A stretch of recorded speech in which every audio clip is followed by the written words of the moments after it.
Hello everyone. कैसे हैं आप सभी? होप करता हूँ सब कुछ बढ़िया चल रहा होगा। तो आज हमारा टॉपिक है रिलायबिलिटी एंड वैलिडिटी। काफ़ी छोटा टॉपिक है, तो शुरू करते हैं इसे। सो रिलायबिलिटी होता क्या है? सो रिलायबल वर्ड से बना है रिलायबिलिटी, यानी रिलायबल है तो हम बोल सकते हैं डाटा हमारा क्या है, ट्रस्ट वर्दी है। ठीक है।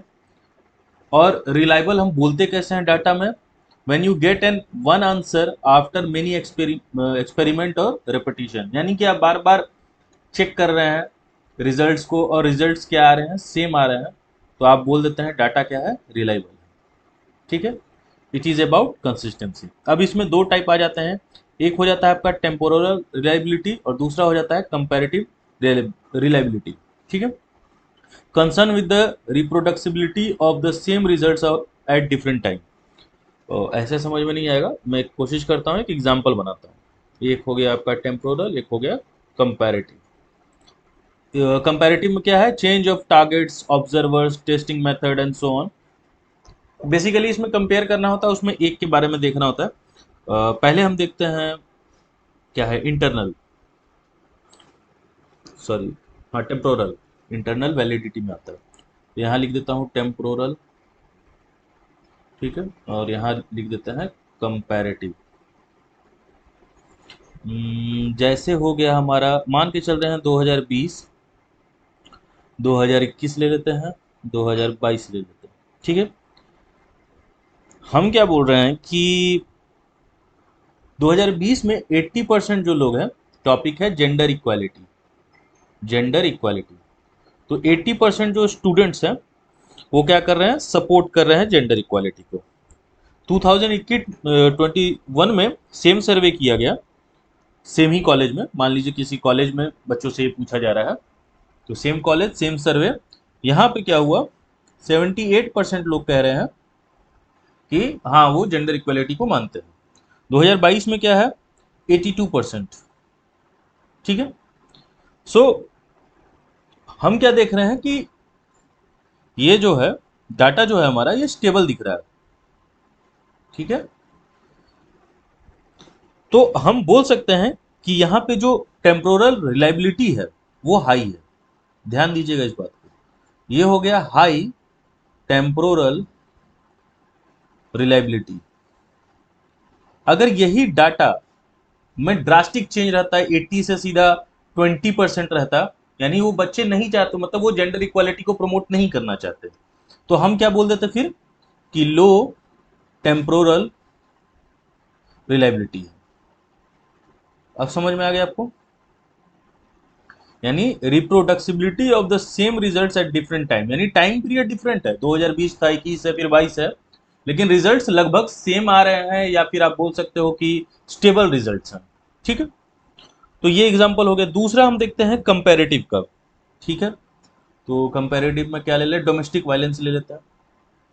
डोमेस्टिक, देखिए टॉपिक वही सब लेना होगा जो सोसाइटल टॉपिक होता है, सोशियोलॉजी हम लोग पढ़ रहे हैं। तो इसमें ले लेते हैं अर्बन एरिया, एक ले लेते हैं रूरल एरिया। तो अर्बन एरिया में क्या देखा गया कि 40% जो वुमेन्स हैं, 40% जो वुमेन्स हैं उनके साथ डोमेस्टिक वायलेंस के केस हैं। ठीक है। रूरल एरिया में देखा गया कि 45% जो वुमेन्स हैं उनके साथ डोमेस्टिक वायलेंस का केस है। सो इस पैटर्न पे हम क्या बोल सकते हैं कि हाई कंपैरेबिलिटी, हाई कंपैरेटिव रिलायबिलिटी, यही लिख देता हूं रिलायबिलिटी।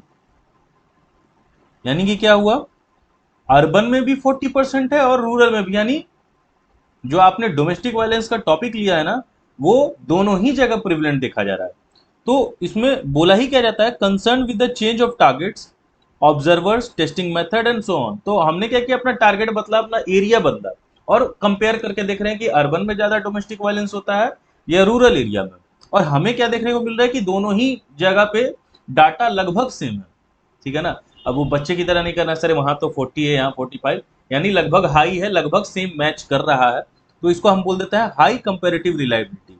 अब ऐसा होता है कि अर्बन में, एग्जाम्पल बदल रहा हूं मैं, 60% होता है और रूरल में 10% होता है, तो हम बोल देते हैं लो कंपैरेटिव रिलायबिलिटी, ठीक है ना, क्योंकि रूरल में सिर्फ 10% दिखा जा रहा है और अर्बन एरिया में ज्यादा देखा जा रहा है, तो हम बोल सकते थे कि लो कंपैरेटिव रिलायबिलिटी है। एक्चुअली माइक गिर गया था। चलिए आगे देखते हैं। अब सेकेंड टॉपिक है हमारा वैलिडिटी। वैलिडिटी क्या होता है? Goal oriented, desired output, degree of achieving the intended result, यानी जो आपने सोच रखा है कि ऐसा ऐसा रिजल्ट आएगा और वैसा अगर आ रहा है तो वैलिडिटी है, नहीं आ रहा है तो वैलिडिटी नहीं है, ठीक है। Difficult to ascertain in the qualitative research.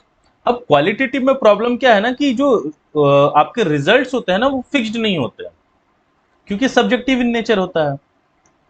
Subjective in nature, आप ऑब्जर्व कर रहे हो, ऑब्जर्व करने के बाद कुछ चीजें निकलेंगी, वो किसी भी डायमेंशन में निकल सकती हैं, ठीक है। लेकिन क्वांटिटेटिव में क्या होता है, जैसा आपने सोचा है उस अकॉर्डिंग रिजल्ट्स आ रहे हैं या नहीं आ रहे हैं, इसका मतलब हो जाता है आपका वैलिडिटी। इसमें भी दो टाइप है, एक हो जाता है आपका इंटरनल वैलिडिटी और दूसरा हो जाता है एक्सटर्नल वैलिडिटी। इंटरनल में क्या कहा जा रहा है? Causal relationship. कॉजल रिलेशनशिप वही कॉज एंड, थोड़ा बड़ा लिख देता हूं, कॉज एंड इफेक्ट रिलेशनशिप पे बेस्ड है। और सेकंड क्या है? External, which pertains to generalisation aspect and degree to which the results apply to the larger population, यानी जो आपने जनरलाइज रिजल्ट लाया है क्या वो सही में लार्जर पॉपुलेशन पे भी अप्लाइड होता है या नहीं होता है। तो एक काम करते हैं, इसका भी एक एक एग्जाम्पल देखते हैं जिससे चीजें ज्यादा अच्छे से समझ में आए। चलिए इधर देखते हैं। एक बना देते हैं इंटरनल, इंटरनल वैलिडिटी, और दूसरा है एक्सटर्नल, ठीक है। पहले ले लेते हैं इंटरनल, ठीक है। क्या ले लें? जैसे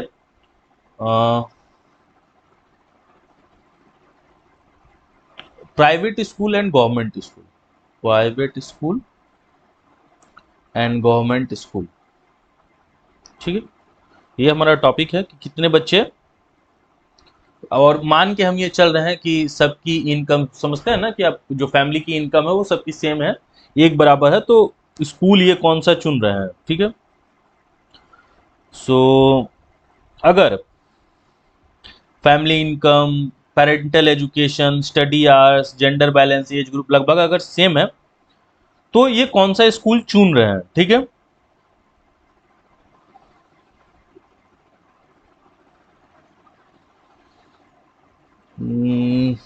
देखते हैं।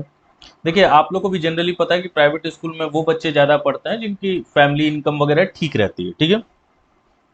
सो ऐसा कर सकते हैं कि अगर प्राइवेट स्कूल के बच्चे, क्योंकि सब कुछ यहां हम सेम लेके चल रहे हैं, ठीक है, प्राइवेट स्कूल के बच्चे या प्राइवेट स्कूल अच्छा परफॉर्म कर रहा है,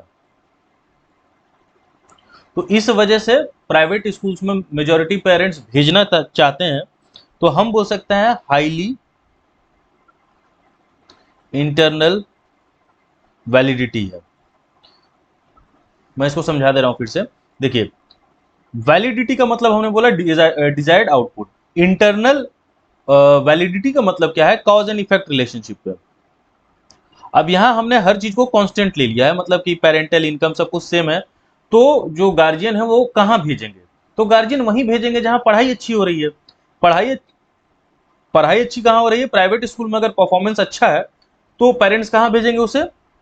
प्राइवेट स्कूल में भेजेंगे। तो ये क्या हो जाएगा? हाईली इंटरनल वैलिडिटी, अगर स्कूल की पढ़ाई अच्छी है और बच्चे वहीं जा रहे हैं तो, ठीक है। अगर ये लो है, ठीक है, जैसे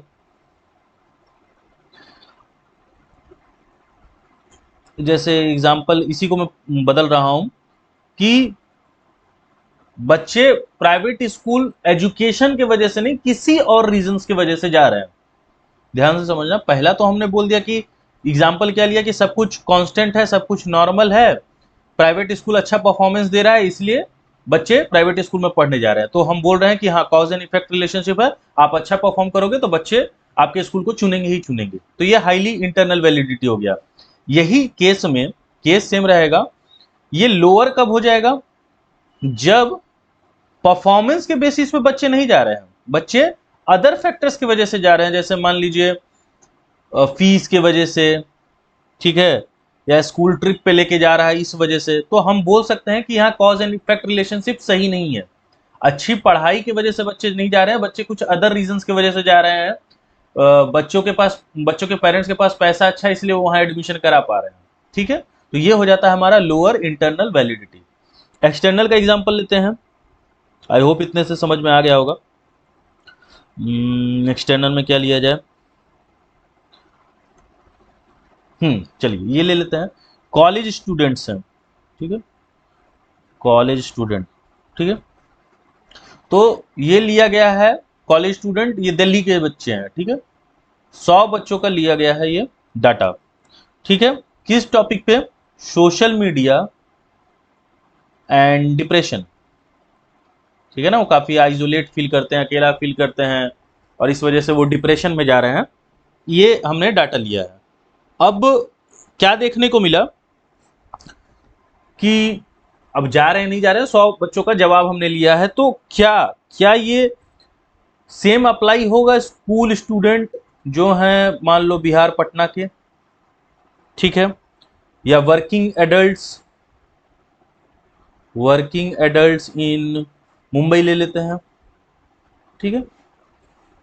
अगर हाँ, अगर यानी कि ये जो बच्चे ने, जो कॉलेज स्टूडेंट बच्चे हैं दिल्ली के, 100 बच्चों ने जो जवाब दिया है, मान लो मैक्सिमम ने कहा है कि हाँ ऐसा होता है, डिप्रेशन वगैरह में जाते हैं, और ये चीज यहाँ पे भी अगर अप्लाई हो रही है, और यहाँ पे भी वर्किंग एडल्ट्स इन मुंबई और स्कूल स्टूडेंट ऑफ पटना, तो हम बोलेंगे कि हाईली एक्सटर्नल वैलिडिटी है, ठीक है।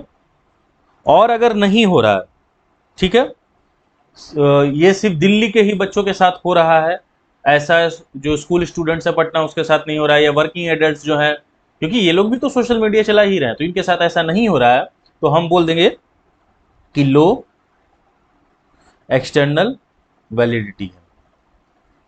आई होप इन एग्जाम्पल्स की वजह से आपको ज़्यादा अच्छे से, ये अभी एग्जाम्पल्स बनाए गए हैं, ठीक है, एग्जाम्पल्स तो मैंने यहाँ नहीं दिया था, तो इससे आपको क्लियर हो जाएगा। लगभग सारे ही टॉपिक्स कंप्लीट हो गए हैं चैप्टर 3 के। अब हम चैप्टर 4 की तरफ बढ़ेंगे, ठीक है, जो कि कह सकते हैं हार्ट ऑफ पेपर 1 है, ठीक है। क्या है, सोशियोलॉजिकल थिंकर्स, ठीक है। मैं पहले बता दे रहा हूँ, मैंने एक दो स्टूडेंट से सजेशन लिया तो उन्होंने ही बोला कि एक ही वीडियो में कवर अप किया जाए, लेकिन मैं कोशिश ये कर रहा हूँ कि जो खास तौर पे जो एक्स्ट्रा थिंकर्स हैं, ठीक है ना, 2-4 जो मैं एक्स्ट्रा कराने वाला हूँ, तो वो एक ही वीडियो में होगा। दूसरी चीज, जो 6 दिए गए हैं यूपीएससी के सिलेबस में जो थिंकर्स हैं, जैसे मार्क्स हो गए, वीबर हो गए, मीड हो गया, तालकोट पार्सन हो गए, ठीक है। तो अब जिन्होंने अगर ज्यादा थ्योरीज दी हैं, तो वो एक वीडियो में नहीं 2 वीडियो में मैं कवर करूंगा, और अगर उन्होंने कम थ्योरीज दी हैं, अगर एक वीडियो में कवर हो सकता है, तो एक वीडियो में उसको कवर कर दिया जाएगा। लेकिन मेजोरिटी जो जिनके जिनके नाम हैं इनमें, इन सभी ने ज्यादा ही थ्योरीज दी हैं, ठीक है, तो उसको थोड़ा डिटेल में करना इंपॉर्टेंट है, ठीक है। और आप ऐसे ही मुस्कुराते रहें, अपने दोस्तों को शेयर करें, फिर हम नेक्स्ट वीडियो में मिलते हैं, और अपना ख्याल रखिए, ठीक है, बाय।